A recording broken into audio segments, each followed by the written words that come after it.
الحمد لله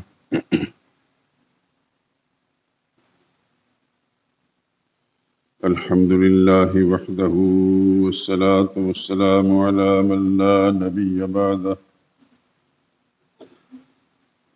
ولا رسول بعده ولا معصوم بعده.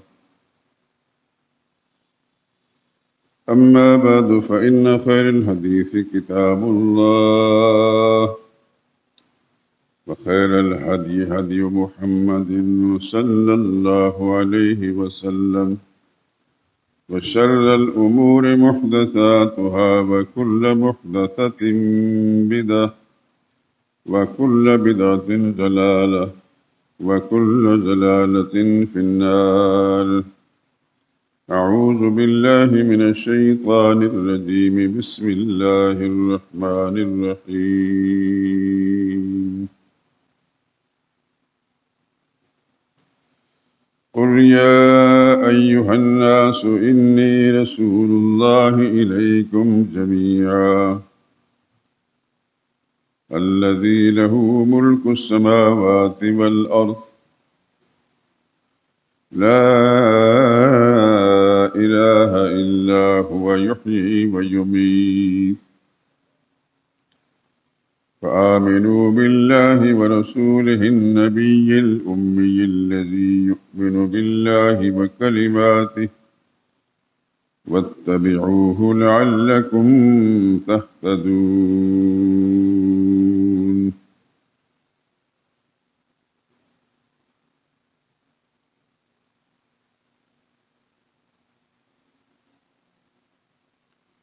اے پیغمبر، لوگوں سے کہہ دیجئے، لوگوں میں تم سب کی طرف سے اللہ کا بھیجا ہوا یعنی اس کا رسول ہوں۔ وہ اللہ جو آسمان اور زمین کا بادشاہ ہے، اس کے سوا کوئی عبادت اور پکار کے لائق نہیں۔ وہی زندگی بخشنے والا ہے اور وہی موت دیتا ہے۔ تو تم سب اللہ پر، اس کے رسول، پیغمبر، نبی امی پر جو اللہ پر اس کے تمام کلاموں پر ایمان رکھتے ہیں، تم ایمان لاؤ اور اس کی پیروی اختیار کرو تاکہ تم ہدایت پا جاؤ۔ سبحان ربک رب العزت عما یصفون، وسلام علی المرسلین، والحمد للہ رب العالمین۔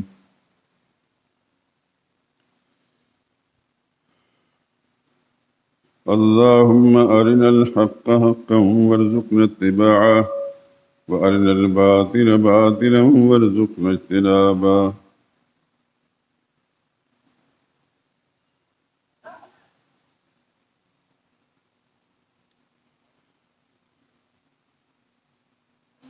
درود پاک پڑھ لیں۔ اللهم صل على محمد وعلى آل محمد كما صليت على إبراهيم وعلى آل إبراهيم إنك حميد مجيد۔ اللهم بارك على محمد وعلى آل محمد كما باركت على إبراهيم وعلى آل إبراهيم إنك حميد مجيد۔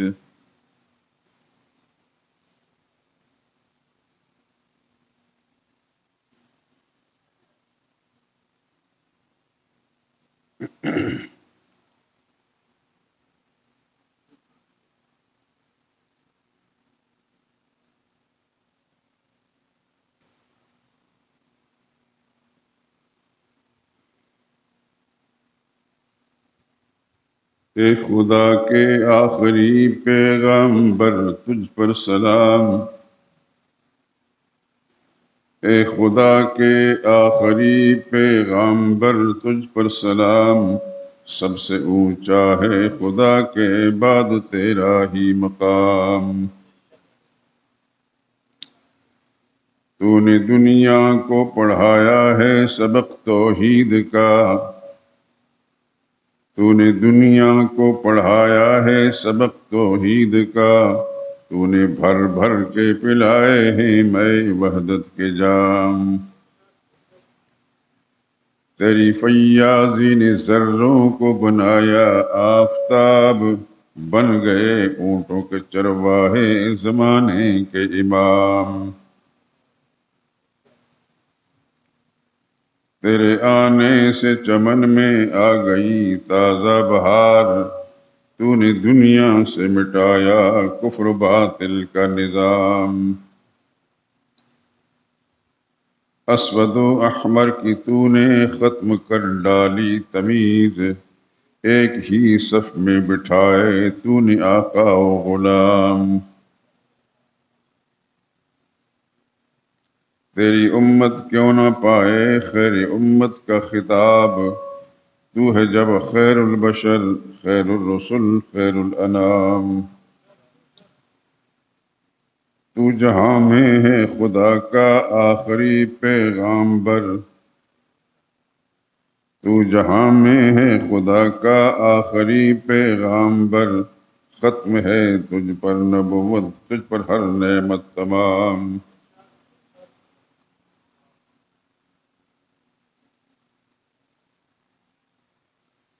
لیلۃ الاسرا میں سدرا پر رکے روح الامین، اور سدرا سے کہیں آگے ہوا تیرا مقام۔ شافع روز جزا اور ساقی کوثر ہے تو حبیب کبریا ہے تو رسولوں کا امام۔ منحصر تیری اطاعت پر ہے انسان کی نجات، تیرا ہر ایک حکم ہوتا ہے خدا ہی کا پیام۔ تو نے دنیا کو دکھایا ہے صراط مستقیم، تو نے دنیا سے مٹائے ہیں ضلالت کے ظلام۔ جب ہوا تیری نبوت کا زمانے میں ظہور، مٹ گیا کفر و نفاق و شرک و بدعت کا نظام۔ دونوں عالم کی سعادت ہاتھ آئے گی ظہور، جب بنے گا تو محمد کے غلاموں کا غلام۔ اے خدا کے آخری پیغامبر تجھ پر سلام، سب سے اونچا ہے خدا کا بعد تیرا ہی مقام۔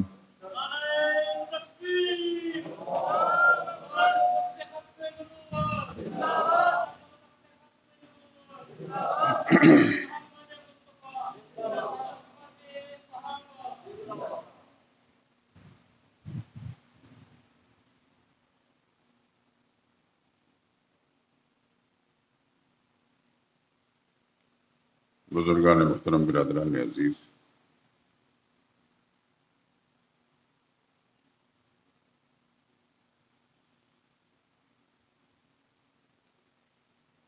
قرآن حکیم کی جو آیت کریمہ میں نے تلاوت کی ہے، 9ویں پارے میں سورہ اعراف کی 158ویں نمبر کی یہ آیت ہے، اور آپ نے غور فرمایا ہوگا کہ سرور کائنات صلی اللہ علیہ وسلم کو اللہ نے حکم دیا کہ پوری انسانیت کو مخاطب کر کے کہہ دیں، قل یا ایھا الناس انی رسول اللہ الیکم جمیعا، میں تم سب کی طرف اللہ کا بھیجا ہوا ہوں۔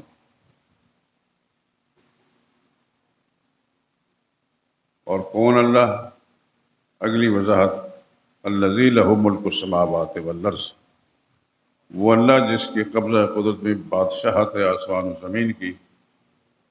اور پھر اصل مدعا کی بات، لا الہ الا ہو، اس کے سوا کوئی عبادت اور پکار کے لائق نہیں۔ یہ ہے وہ بعثت کا مقصد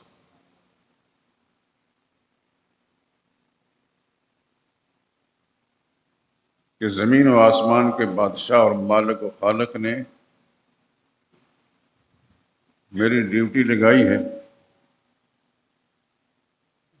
اور وہ ڈیوٹی کیا ہے؟ لا الہ الا ہو، اللہ کے سوا کوئی اور الہ نہیں۔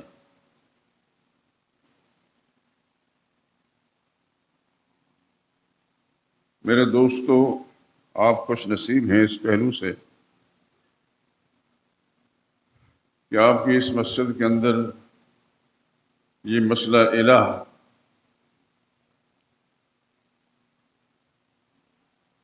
اتنی دفعہ بیان ہو چکا ہے کہ جس کو ہم شمار نہیں کر سکتے،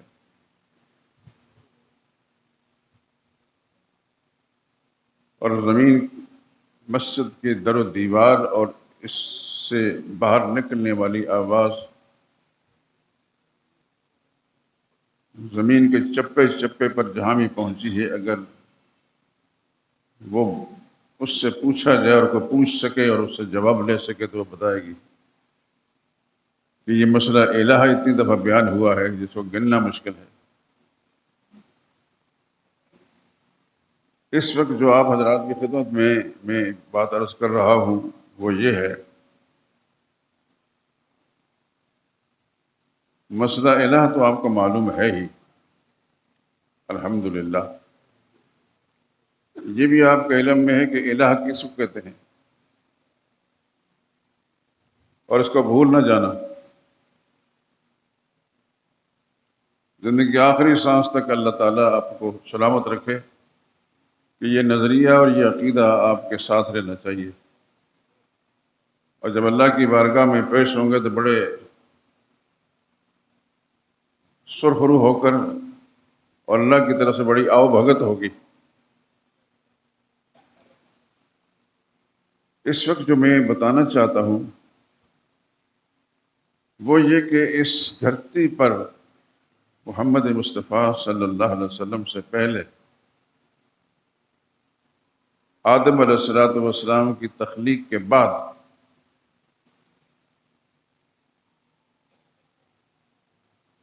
انہی کی اولاد میں اللہ پاک نے پیغمبر بھیجے، اور ہمیں قرآن حکیم کی روشنی میں یہ معلوم ہوتا ہے کہ آدم علیہ السلام کے بعد ایک عرصے تک، کتنا عرصہ تھا کچھ ہم بتا نہیں سکتے،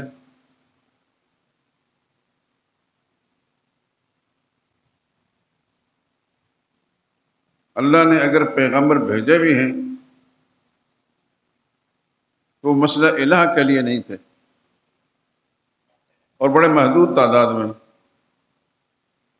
لیکن جب مسئلہ الہ کی ضرورت پڑی تو پھر پہلے پیغمبر سیدنا نوح علیہ السلام، جو ہمیں قرآن کریم سے معلوم ہوتا ہے۔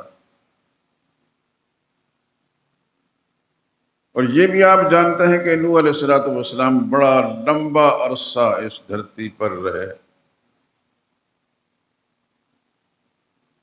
اور یہ بھی آپ کے علم میں ہے اور بھولنا نہیں چاہیے کہ نوح علیہ السلام نے اس مسئلہ الہ کی دعوت اس انداز سے دی کہ شاید اس کی نظیر نہ ملے۔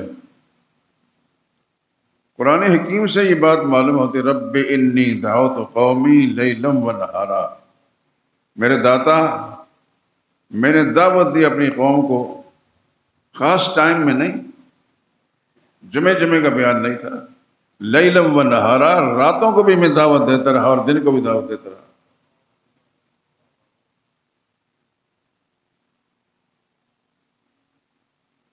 پھر یہ بھی قرآن کریم کے اندر موجود ہے کہ میں ایک ایک کو پکڑ کر بھی دعوت دیتا رہا۔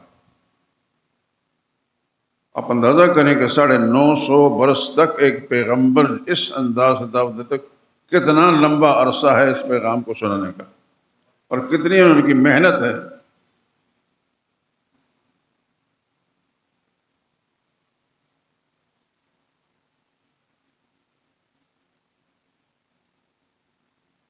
اور انہی کی بیان سے معلوم ہوتا ہے کہ بہت سارے بد نصیب ایسے تھے کہ میری آواز کو اپنے کانوں تک پہنچانے سے بچنے کے لیے اپنی انگلیاں اپنے کانوں میں ٹھونس لی، جعلوا اصابعہم فی آذانہم واستغشوا ثیابہم، کپڑے لپیٹ کر بھاگنے لگے۔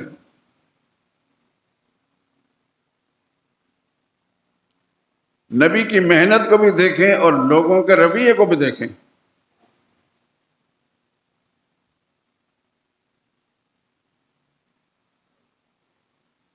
قرآن حکیم سے یہ معلوم ہوتا ہے کہ 950 سال تک سیدنا نوح علیہ السلام اس قوم کے اندر رہے اور دعوت دیتے رہے.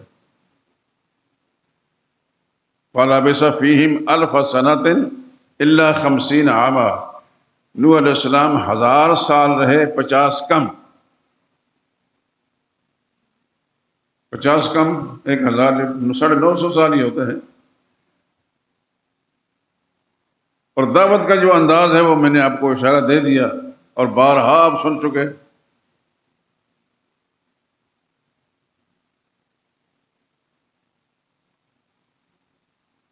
انہی کے نام پر اللہ پاک نے قرآن کریم کے اندر ایک سورت نازل فرمائی، سورہ نوح.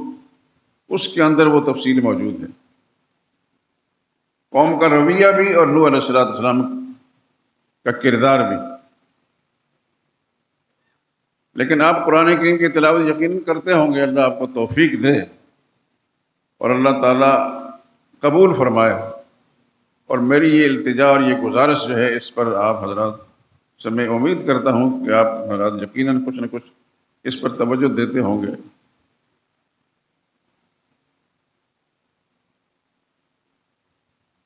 بارہویں پارے میں قرآن کریم کی ایک سورت ہے سورہ ہود. اس میں بہت سارے انبیاء کرام علیہ السلام کے تذکرے ہیں اور ان کی دعوت کا تذکرہ بھی ہے. سب سے پہلے نوح علیہ السلام کا تذکرہ.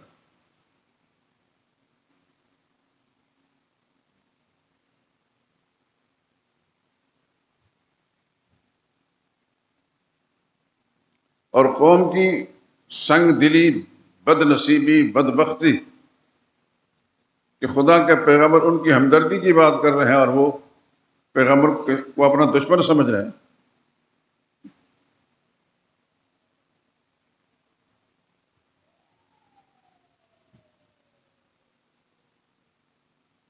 اور اس حد تک اللہ اکبر کہ خود نوح علیہ السلام کا ایک بیٹا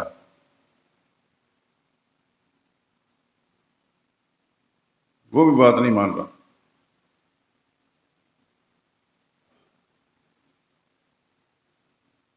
اور جب اتمام حجت ہو گیا تو اللہ نے فرمایا کہ اب بس ہو گئی، اب اس قوم کو میں نے غرق کرنا.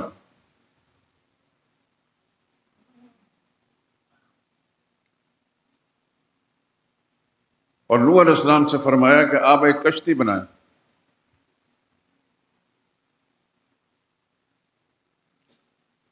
اللہ کے پیغمبر نے حکم الہی کی تعمیل میں کشتی بنانی شروع کر دی. تو قرآن حکیم سے معلوم ہوتا ہے کلما مر علیہ ملأ من قومہ سخروا منہ. قوم کے جو چودھری تھے نا، ملا، قرآن حکیم کے اندر یہ لفظ بار بار آیا ہے. جتنے بھی با اثر لوگ ہوتے ہیں اس کے لیے ملا ان کا لفظ ہوتا ہے. اور اس کی تفسیر بعض مفسرین نے یوں بیان کی ہے الذین یملؤون القلوب بجلالہم. یہ ملا وہ لوگ ہوتے ہیں جب لوگوں کے دل ان کے روب دبدبے سے بھر جاتے ہیں، یعنی مرعوب ہوتے ہیں. والمجالس باتباعہم، اور ان کی مجلسیں ان کے پیروکاروں سے بھری ہوتی ہیں.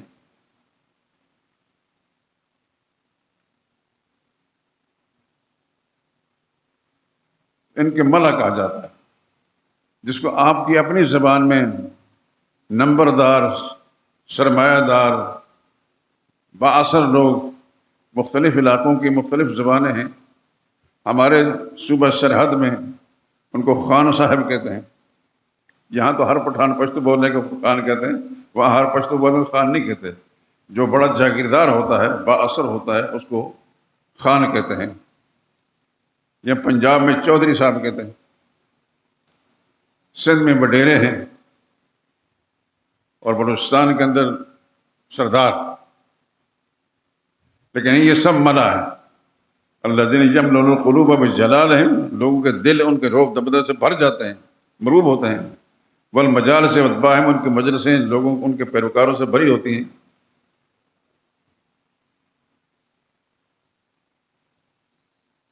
تو ملا قسم کے لوگ جو ہیں، نوح علیہ السلام نے جب کشتی بنانا شروع کر دی، یہ اللہ کا حکم تھا. تو منع لوگ جو پاس سے گزرے، منع من قومی سخروا منہ، پیغمبر کا مذاق اڑاتے ہیں کہ دیکھیے پہلے تقریریں کر رہے تھے، تقریروں سے بات جب نہیں بنی تو اب انہوں نے بڑھائی کا کام شروع کر دیا۔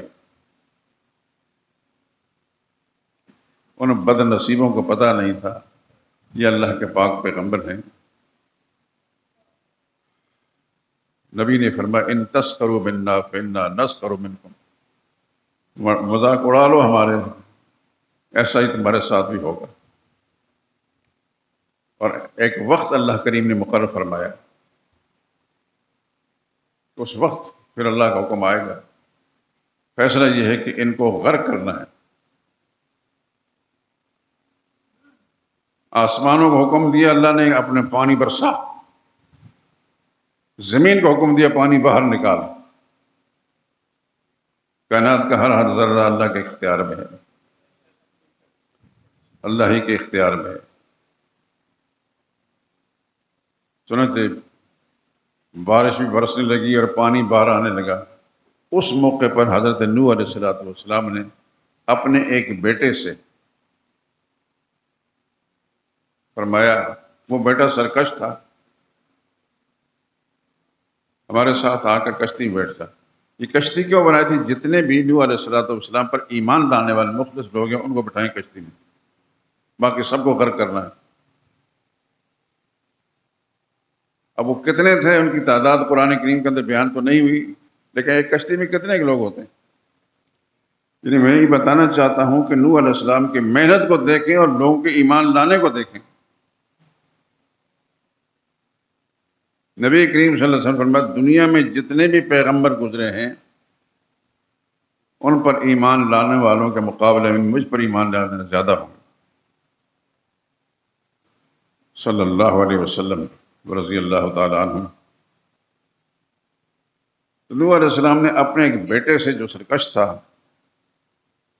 فرمایا کہ ہمارے ساتھ آ جا، کشتی میں بیٹھ جا، ارکب معنا، ہمارے ساتھ سوار ہو جا، ولا تکن مع الکافرین، کافروں کا ساتھی نہ بن۔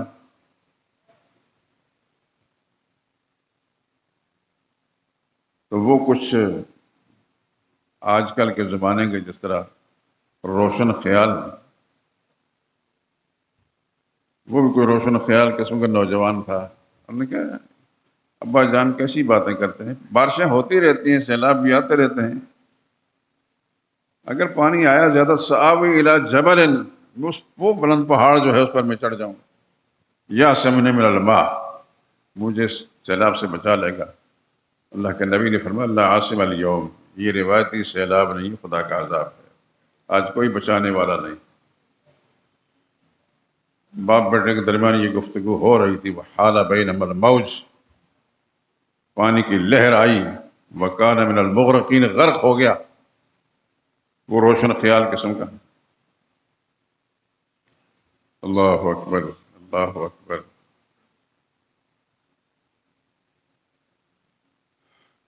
پیغمبر کی سوچ پر قربان جائیں۔ دیکھیے وہ بیٹا نافرمان ہے اور باپ کی بات کو رد کر رہا ہے، لیکن اس کے باوجود جب وہ غرق ہوا تو نبی کا دل بھر آیا اور اللہ کی بارگاہ میں التجا کی۔ یہ سارا کچھ میں بیان کر رہا ہوں، سورہ ہود کے اندر ہے۔ رب ان ابنی من اہلی، میرے داتا یہ تو میرا خاندان میں سے تھا، آپ نے وعدہ فرمایا تھا تمہارے خاندان کو بچاؤں گا۔ اللہ نے جواب دیا انہ لیس من اہلک، اس کا نام ہم نے کاٹ دیا آپ کے خاندان سے۔ فلا تسألنی، قرآن کے انداز پہ غور فرمائیے، مت سوال کریں آپ۔ کون کہہ رہا ہے؟ اللہ فرما رہے کس کو؟ نوح علیہ السلام کو۔ کس نوح علیہ السلام کو؟ جس نے 950 سال تک اللہ کا پیغام ہی سنایا، اور اپنے بیٹے کے بارے میں سفارش کر رہے ہیں کہ اللہ میرے گھرانے کا فرض تھا، تو نے وعدہ فرمایا تھا کہ بچاؤں گا، اگر اس کو بچا لیں تو آپ کا تو کچھ نہیں بگڑے گا، مگر مالک مالک ہے، خالق خالق ہے، وہاں کسی کی مرضی نہیں چلتی۔ فرمایا فلا تسألنے، مت سوال کریں، سوال کرنے کی بھی اجازت نہیں، بچانا دور کی بات ہے۔ انی اعوذک ان تکون من الجاہلین۔ اللہ اکبر، کتنا سخت انداز ہے، سخت انداز ہے۔ اللہ اکبر، وہ خالق کائنات ہے، وہ مالک ہے، مرضی کا مالک ہے۔ اس پیغمبر کو جو 950 سال اسی کی بات سناتا رہا، اسی کے پیغام سناتا رہا، اور ابھی اگر اللہ اس کے بیٹے کو بچا دیتا تو خدا کی خدائی میں کوئی فرق نہیں پڑ رہا تھا۔ لیکن مرضی کس کی چلتی ہے؟ صرف اللہ ہی کی چلتی ہے۔ اللہ اکبر، تو کیا سخت انداز اللہ نے فرمایا، انی اعوذک ان تکون من الجاہلین، میں تمہیں نصیحت کرتا ہوں۔ لفظ جاہلین کا معنی میں جہالت سے نہیں کروں گا، جو اہل علم نے اس کے لیے بیان فرمایا، میں نصیحت کرتا ہوں کہ تو جذبات سے مغلوب ہونے والوں میں شامل نہ ہو جائے۔ کتنی سی بات کرنی تھی، فوراً نوح علیہ السلام اللہ کی بارگاہ میں گر پڑے، یا اللہ میں توبہ کرتا ہوں کہ میں نے جو سوال کیا ہے وہ پسند نہیں آیا، باللہ تغفر لی وترحمنی، اگر تجھے میرے گناہ کو معاف نہ کیا اور مجھ پر رحم نہ کیا، اکون من الخاسرین، میں نقصان اٹھانے والوں میں ہو جاؤں گا۔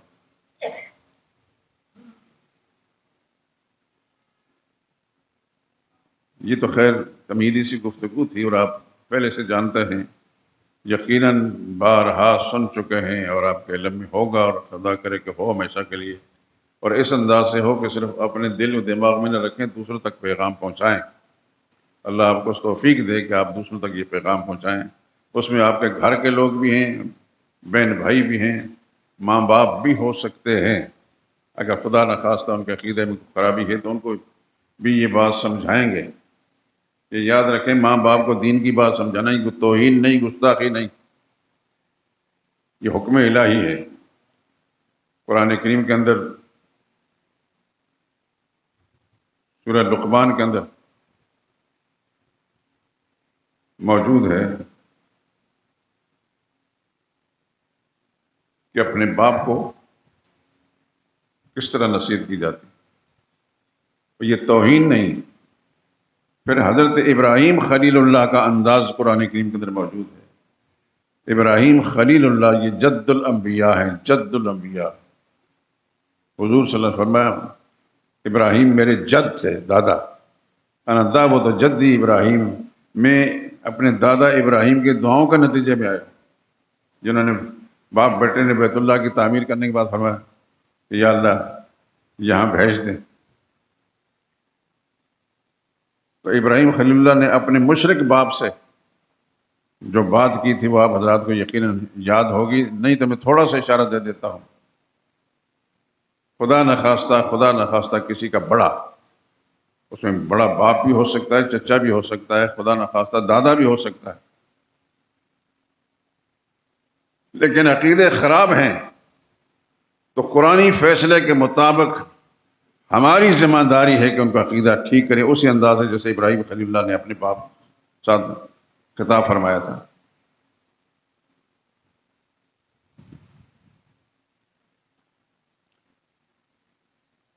سورہ مریم کے ایک مقام پر وہ خطاب موجود ہے، میں چاہتا ہوں کہ میں مریم کے الفاظ کے اندر آپ کو سنا دوں۔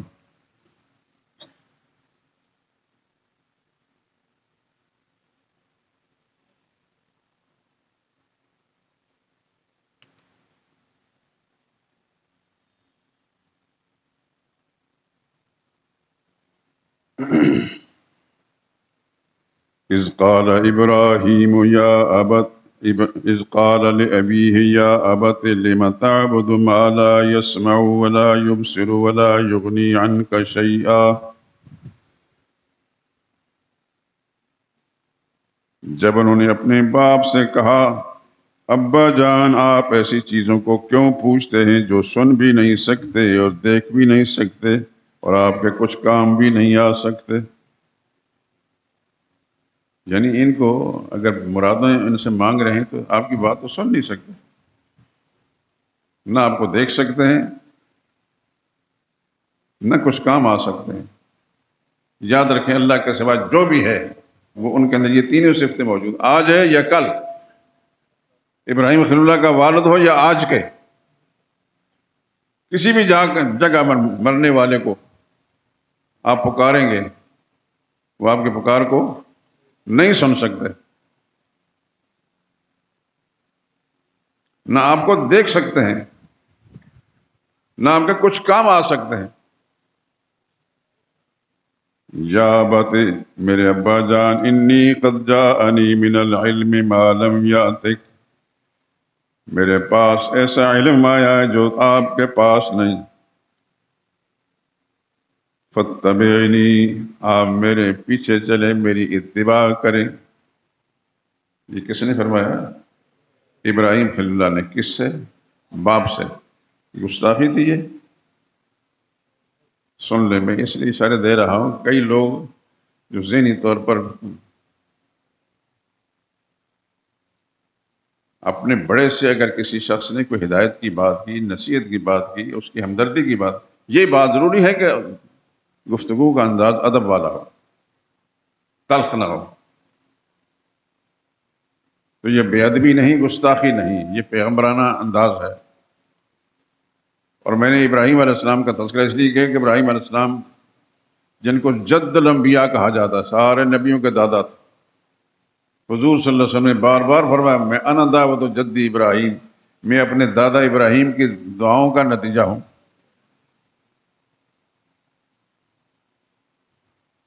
لیکن پیغمبر نے اپنے باپ کو دعوت دی، فرماتا اہدک صراطا سویا، میں آپ کو سیدھا راستہ دکھا رہا ہوں، بتا رہے ہیں کہ آپ جس راستے پر چل رہے ہیں وہ راستہ صحیح نہیں۔ یا ابت لا تعبد الشیطان، ابا جان شیطان کی پوجا مت کریں، یہ جو کچھ کر رہے ہیں شیطان کے کہنے پر۔ ان الشیطان کان للرحمن عصیا، شیطان اللہ کا بڑا نافرمان ہے۔ یا ابت، ابا جان، انی اخاف ان یمسک عذاب من الرحمن، مجھے اندیشہ ہے کہ خدا کی پکڑ میں نہ آ جائیں، فتکون للشیطان ولیا، شیطان کے ساتھی بن جائیں گے۔ یہاں تک ابراہیم علیہ السلام نے اپنے باپ کو نصیحت کی، بڑا خوبصورت انداز ہے۔ باپ کا جواب تھا، قال اراغب انت عن آلہتی یا ابراہیم، اے ابراہیم، مجھے آپ اپنے الہوں سے، جو میرے الہ ہیں، میرے حاجت روا ہیں، مشکل کشا ہیں، ان سے دور کرنا چاہتے ہیں؟ لئن لم تنتہی، اگر آپ باز نہ آئیں گے، لارجمنک، میں آپ کو پتھر ماروں گا، وہجرنی ملیا، میرے گھر سے نکل جا، دور چلا جا۔ یہ باپ کا جواب، پیغمبر کا انداز اپنے باپ کو، کیا خوبصورت ادب والا انداز ہے، ہمدردی والا انداز ہے۔ اور آپ مشرک نے جواب کیا دیا؟ پیغمبر نکلتے پھر سلام علیک، ابا جان آپ پر سلامتی ہو، ساستغفر لک ربی، نکل تو میں رہا ہوں لیکن اللہ سے آپ کے لیے مغفرت مانگتا رہوں گا، انہ کان بی حفیہ، وہ مجھ پر بڑا مہربان ہے۔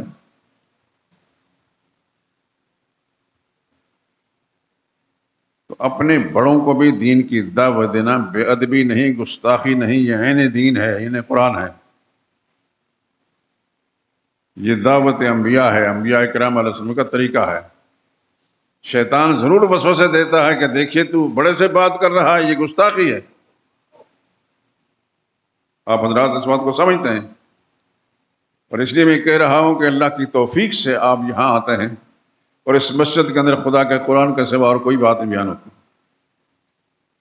اللہ سے دعا کریں کہ اللہ میری محنت کو قبول فرما رہے اور آپ کے سننے کو قبول فرما رہے، پھر ہم سب کے لیے دنیوی ہدایت اور اخروی نجات کا ذریعہ بنا دیں۔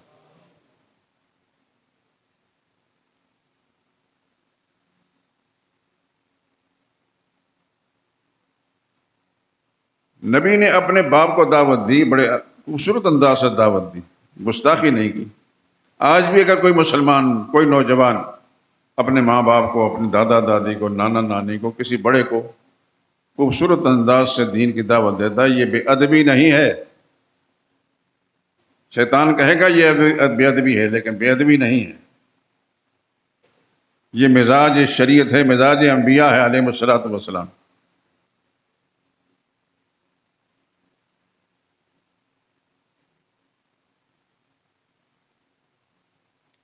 یہاں پر ایک چیز میں آپ حضرات اس طرف اشارہ دینا چاہتا ہوں، 24 یا 25 انبیاء کرام علیہ السلام کے نام ہیں قرآن کریم، اور نبی دنیا میں مبعوث کتنے ہوئے؟ 1,00,000 اور کئی ہزار، بعض حدیث میں 24,000 یا کم و بیش۔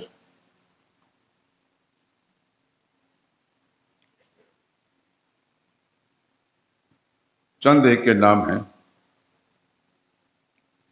آپ نے کبھی غور فرمایا قرآن کریم کی تلاوت کے دوران کہ ابراہیم خلیل اللہ کا جو تذکرہ ہے، اس تذکرے میں ابراہیم علیہ السلام کے دین کی جو عبادات تھی، خاص طور پر نماز،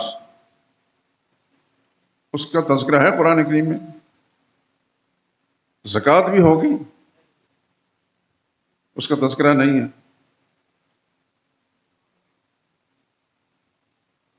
باقی صدقہ و خیرات جتنی بھی دین کی قسمیں سب ہوں گی، لیکن ان کا ذکر نہیں۔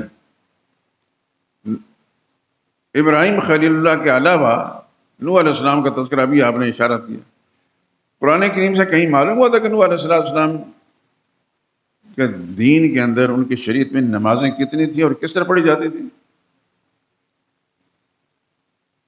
زکوٰۃ، صدقہ و خیرات، حج اور عمرہ، کہیں بھی کوئی تذکرہ نہیں۔ اسی طرح دیگر بہت سے انبیاء کرام تذکرے قرآن کریم کے موجود ہیں، ان کی دعوت کا انداز تو موجود ہے، لیکن ان کی عبادات کیا کیا تھی، کس طرح نمازیں پڑھتے تھے؟ یاد رکھیں نمازیں سب شریعتوں میں رہی ہیں،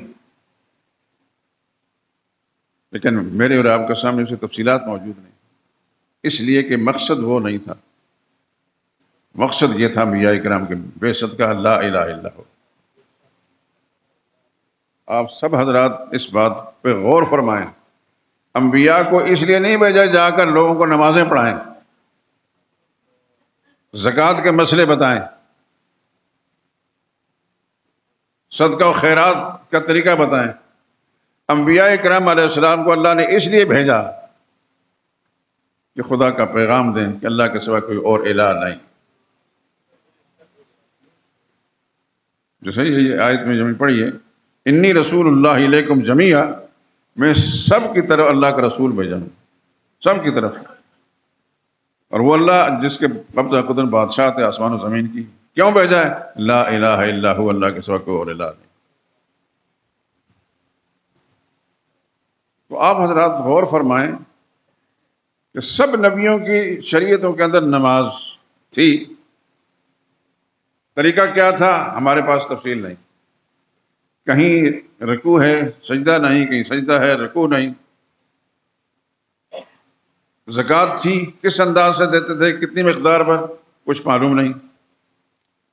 روزہ یقیناً ہوگا، جیسے قرآن کریم سے معلوم ہوتا ہے کہ آپ پر روزے فرض کیے، جس طرح آپ سے پہلے لوگوں کو فرض کیے گئے تھے۔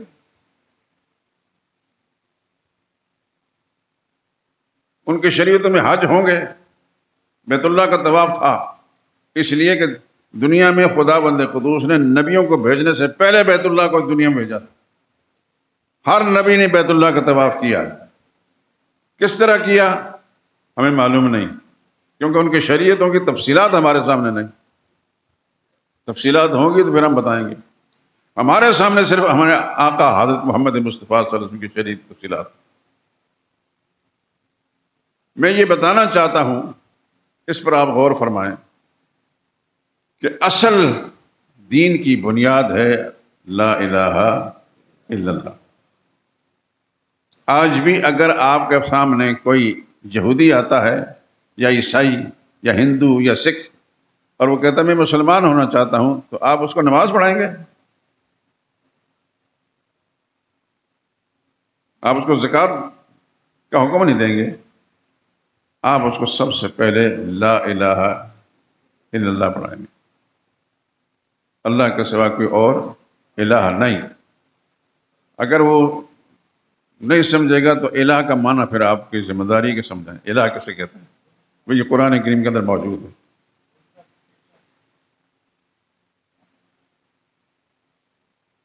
ہر غیر مسلم جو اسلام میں داخل ہونا چاہتا ہے، آپ اس کو صرف کلمہ ہی پڑھائیں گے، نماز نہیں پڑھائیں گے، روزہ نہیں رکھوائیں گے، دیگر معاملات نہیں، صرف کلمہ۔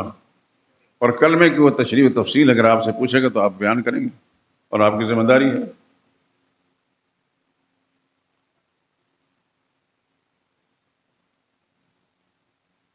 تو نبی کریم صلی اللہ علیہ وسلم نے جو اعلان فرمایا، انی رسول اللہ علیکم جمیعا، میں تم سب کی طرف اللہ نے رسول بنا کر بھیجا ہے، اللہ کا نمائندہ بنا کر بھیجا ہے۔ اور میرا مشن کیا ہے؟ لا الہ الا ہو، اللہ کے سوا کوئی اور الہ نہیں۔ قرآن کریم کی تلاوت کے دوران جا بجا لفظ الہ آتا ہے، آپ یقیناً، میں اللہ سے دعا کرتا ہوں کہ اللہ تعالیٰ آپ کو اس وقت ایسا احساس نصیب فرمائے کہ آپ قرآن کریم کی آیات کے ترجمے اور معنی پر غور کرتے جائیں۔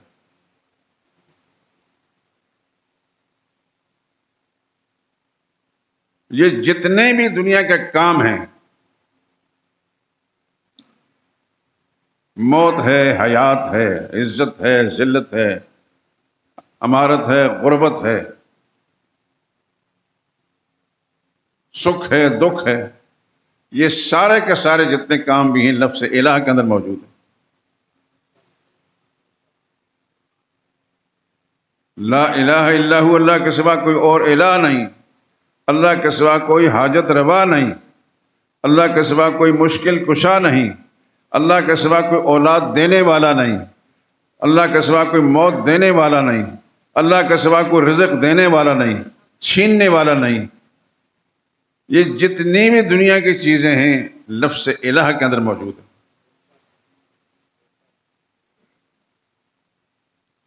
تو آپ جب کسی غیر مسلم کو کلمہ پڑھاتے ہیں تو اس کو اس لفظ الہ کے اندر بتا دیتے ہیں یہ سب کچھ جو ہے اللہ تعالیٰ کرنے والے ہیں۔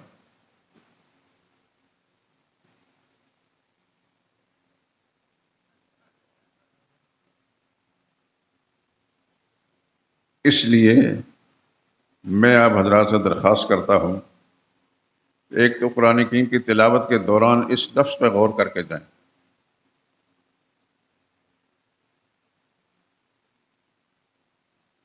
مثال کے طور پر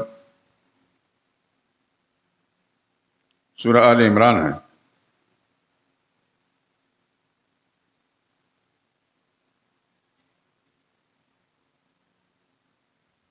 اس کے شروع میں ان اللہ لا یخفی علیہ شیء فی الارض ولا فی السماء، اللہ ہی تو ہے، آسمان و زمین کی کوئی چیز اس پر مخفی اور پوشیدہ نہیں، یعنی سب کچھ جاننے والا وہی ہے۔ هو الذی یصورکم فی الارحام، وہی تو ہے جو تمہاری شکلیں بناتا ہے، صورتیں بناتا ہے ماں کے پیٹ میں، کیف یشاء، جس طرح چاہتا ہے، گورا بنائے، سانولا بنائے، کالا بنائے، حسین و جمیل بنائے، یا مکروہ شکل والا بنائے، یصورکم کیف یشاء، جس طرح چاہتا ہے۔ پھر لا الہ الا ہو، اللہ کے سوا کوئی اور الہ نہیں، اس کے الہ ہونے کا تقاضا یہ سارے کاموں کرتا ہے۔ میں اس لیے درخواست کرتا ہوں کہ تلاوت کے دوران ان الفاظ پہ غور کرتے جائیں، کسی بھی معتبر عالم کا ترجمہ جو ہے وہ سامنے رکھ لیں، اسی قرآن کریم میں تلاوت کریں اور جہاں یہ آئے اس پہ غور کریں۔ انشاءاللہ العزیز آپ حضرات کو اپنی تلاوت کا جو مقصد ہے وہ معلوم ہو جائے گا، پھر آسانی کے ساتھ آپ اللہ کے یہ پیغام اپنے دوست تک پہنچانے والے بن جائیں گے۔ اور یہ یاد رکھیں، میں ایک مسجد کا ادنا سا خادم ہوں، کوئی امام نام رکھ لے، خطیب کہہ لے، ہوں میں خادم، اور ہر خطیب بشرطے کہ وہ سمجھے وہ خادم ہی ہوتا ہے، ہر امام خادم ہوتا ہے۔ خدمت کی نوعیتیں جدا جدا ہیں، کوئی نماز پڑھا کے خدمت کر رہا ہے، کوئی صفائی کر کے خدمت کر رہا ہے، کوئی اذان پڑھ کے خدمت کر رہا ہے، کوئی مسجد کے دیگر معاملات فنڈ اکٹھے کر کے خدمت کر رہے ہیں، سب خادم۔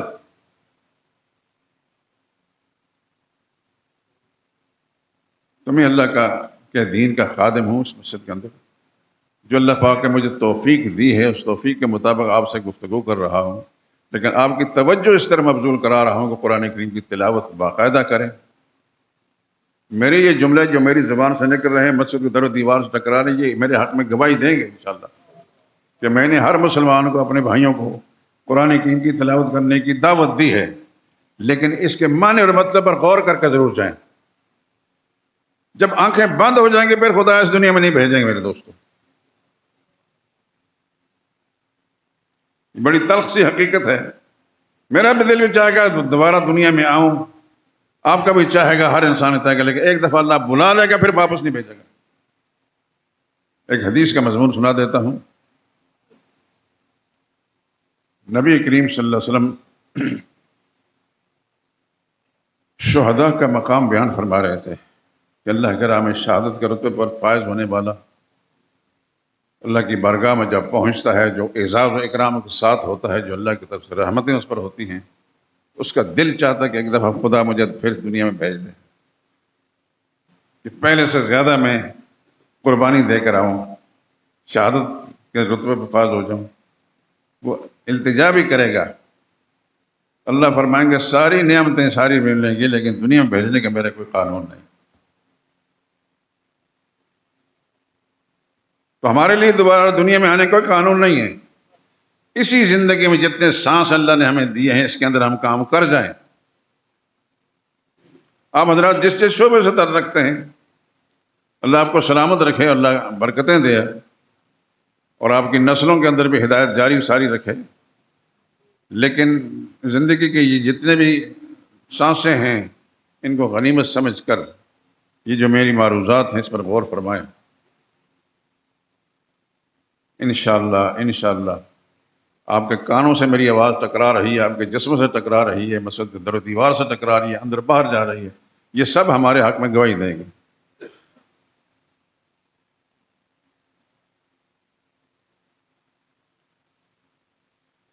لیکن آپ جب قرآن کریم کی تلاوت کے دوران اس کے معنی اور مطلب پر غور کر کے جائیں گے تو بات سمجھ میں آئے گی انشاءاللہ، تو آپ کا دل باغ باغ ہو جائے گا۔ پھر سمجھانے کے اندر دوسرے تک بات پہنچانے میں آپ کے لیے مشکل کوئی نہیں ہوگی۔ مختصر لفظ بات یہ کہ یہ لفظ الہ ہے، کلمے کے اندر لا الہ، یہ سب اس کے اندر موجود ہے۔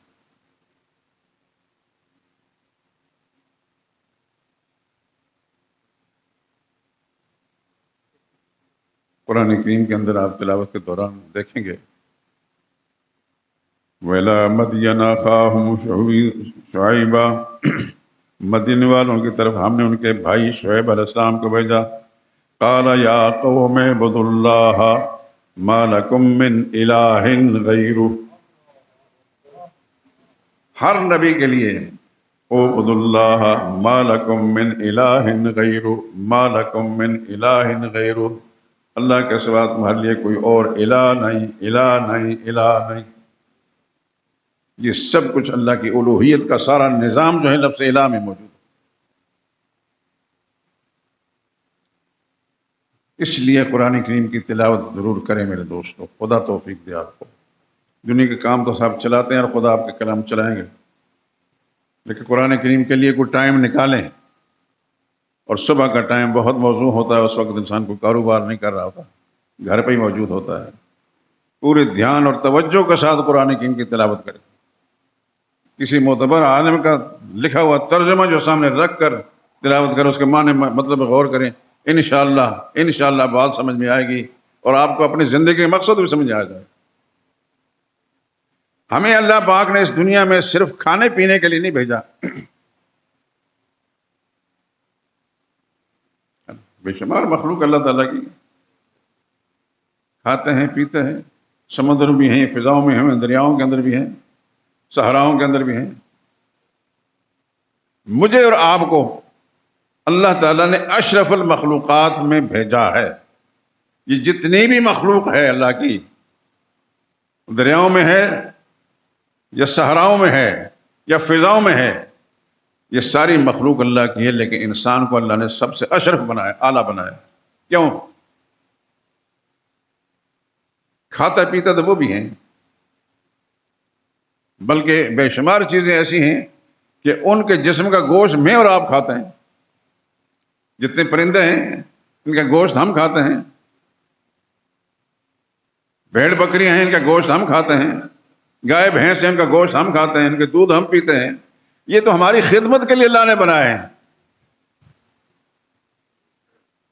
لیکن مجھے اور آپ کو اللہ پاک نے اپنے حکموں کے بجا لانے اور اس پیغام کو دنیا والوں تک پہنچانے کے لیے بنایا ہے۔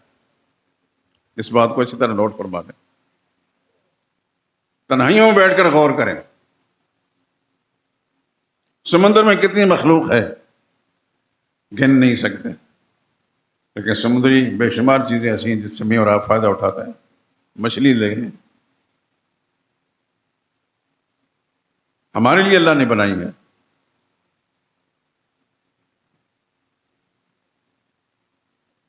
زمین میں جتنا غلہ اگتا ہے میں اور آپ کھاتے ہیں، جتنے پھل ہیں وہ ہم کھاتے ہیں، جتنے پھول ہیں ان سے ہم فائدہ اٹھاتے ہیں۔ کون سی چیز ایسی ہے جس سے یہ انسان فائدہ نہیں اٹھاتا؟ لیکن ان سب چیزوں کے لیے ایسا اللہ نے قانون بنا کہ انسان سے وہ فائدہ اٹھائیں نہیں، انسان صلی اللہ کی مرضی پوری کرنے کے لیے کہ جس اللہ پاک نے بنایا ہے اس دھرتی پر اور جو ساری نعمتیں اس کو دی ہیں ان کو استعمال کرنے کی اجازت دی ہے۔ کرنا کیا ہے؟ اس نے اللہ کی مرضی پر زندگی گزارنی ہے، اللہ کی مرضی پر زندگی گزارنی ہے۔ اور مرضی کیا ہے؟ اس انسان کی بھلائی کے لیے اللہ نے 1,00,000 کئی ہزار پیغمبر بھی بھیجے، اس کی رہنمائی کرتے رہیں۔ زمین و آسمان کائنات کا ذرہ ذرہ اس کے لیے بنایا، نبی بھی اس کے لیے بھیجے، اس کی بھلائی کے لیے۔ اس کو کہا کہ تو یہ کام کر جو نبی تمہیں سکھاتے ہیں۔ جب ہم نے یہ کام سمجھ لیا تو پھر خود بخود ہمارے دل کے اندر یہ بات اٹھے گی کہ یہ بات ہم نے دوسروں تک پہنچانی ہے۔ لیکن آپ حضرات اللہ تعالیٰ سمجھ دے آپ کو، جب مسئلہ سمجھ میں آئے گا تو آپ کا دل چاہے گا کہ میں اپنی بیوی کو سمجھاؤں، اپنے بھائی کو سمجھاؤں۔ ماں باپ زندہ ہیں، اگر ان کو دین کی سمجھ نہیں تو ان کو سمجھائیں، اپنے اولاد کو سمجھائیں، بیٹے بیٹیوں کو سمجھائیں، تو پھر آپ کا دل باغ باغ ہوگا، اللہ کی رحمتیں آئیں گی، آپ کا گھر جو ہے جنت کا نمونہ بن جائے گا۔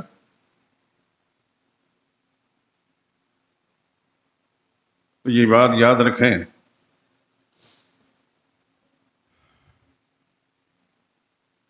دین کی بنیاد ہے مسئلہ الہ۔ جیسے میں بتا چکا ہوں کہ آپ کسی غیر مسلم کو اسلام میں داخل کرنے کے لیے تو کلمہ ہی پڑھاتے ہیں، نماز نہیں پڑھاتے۔ اس کو یہ نہیں کہتے تو زکوٰۃ ادا کر تب مسلمان ہو جائے گا، یہ نہیں کہتے پہلے جا کر عمرہ کر کے آ یا حج کر اب مسلمان ہو، نہ، سب سے پہلے اس کو کلمہ پڑھاتے ہیں۔ کلمہ اس نے پڑھ لیا، اس کو دل جان سے مان لیا تو وہ آپ کو دار اسلام میں داخل ہو گیا۔ پہلے وہ کافر تھا اب مسلمان ہو گیا، پہلے ہندو تھا مسلمان ہے، پہلے سکھ تھا مسلمان ہے۔ کیا اسے یہ بول ہی تو بولے ہیں لا الہ الا اللہ، اللہ کے سوا کوئی اور الہ نہیں۔ لفظ الہ پہ ضرور غور فرمائیں دوستو۔ مجھے یاد پڑتا ہے کہ شاید 2 جمعے 3 جمعے پہلے میں نے 20ویں پارے کے شروع کی آیتیں آپ کو سنائی تھیں۔ بار بار اللہ فرماتا اَإِلَٰهٌ مَّعَ اللَّهِ اَإِلَٰهٌ مَّعَ اللَّهِ اَإِلَٰهٌ مَّعَ اللَّهِ، اللہ کے سوا کوئی اور الہ ہے؟ اللہ کے سوا کوئی اور الہ ہو سکتا ہے؟ اور الہ ہو سکتا ہے؟ الہ ہو نہیں سکتا، اس لیے اللہ تعالیٰ یہ پوچھتے ہیں۔ تو میں نے تھوڑا سا بات کو کھول دیا کہ انبیاء کرام علیہ السلام دنیا میں تشریف لائے، بڑی محنتیں کی، بڑی قربانیاں دی، انبیاء کرام کو شہید کیا گیا، لیکن انبیاء کی نمازوں کا ذکر قرآن میں موجود نہیں، زکوٰۃوں کا ذکر موجود نہیں، حج عمرے کا ذکر موجود نہیں۔ بس وہ آتے ہیں تو یہ کہتے ہیں ما لکم من الہ غیر اعبدوا اللہ ما لکم من الہ غیرہ وَلَقَدْ بَعَثْنَا فِي كُلِّ أُمَّةٍ رَسُولًا، ایک جگہ اللہ نے اجتماعی میں ہم نے ہر امت میں رسول بھیجا ان اعبدوا اللہ، کہ اللہ ہی کی بندگی کرو، ما لکم من الہ غیر اللہ کے سوا کوئی اور تمہارا۔ اس بات پر غور فرمائیں دوستو، تنہائیوں میں جا کر غور فرمائیں۔ بات نہ سمجھ میں آئے تو میں تمہارا خادم موجود ہوں، جہاں میں موجود ہوا تو انشاءاللہ آپ کو بات سمجھانے کی کوشش کروں گا۔ لیکن میری ذمہ داری ہے تو آپ کی بھی ذمہ داری ہے. ہم نے سب نے اللہ کے سامنے جانا ہے، اور اللہ اسی عقیدے کی بنیاد، اسی مسئلہ الہ کی بنیاد پر ہمارا خاتمہ ایمان پر ہوگا. مسئلہ الہ کی بنیاد پر خاتمہ ایمان پر ہوگا. دیکھیں نا، ہم دعا کریں یا اللہ ہمارا خاتمہ ایمان فرما، تو خاتمہ ایمان پر تب ہوگا کہ مسئلہ الہ جو ہے ہمارا ٹھیک ہوگا. اگر یہ نہیں خدا نہ خواستہ تو سب کچھ تو باہ اور بات ہے. بہرحال میرے دوستو، میرا آج دل کر رہا تھا کہ میں اس آیہ کریمہ کے حوالے سے آپ حضرات کو کچھ عرض کر دوں کہ اللہ کے پیغمبر نے فرمایا انی رسول اللہ علیکم جمیعا الذی لہ ملک السماوات والارض لا الہ الا هو. اللہ کے سوا کوئی اور الہ نہیں. وآخر دعوانا الحمدللہ رب العالمین.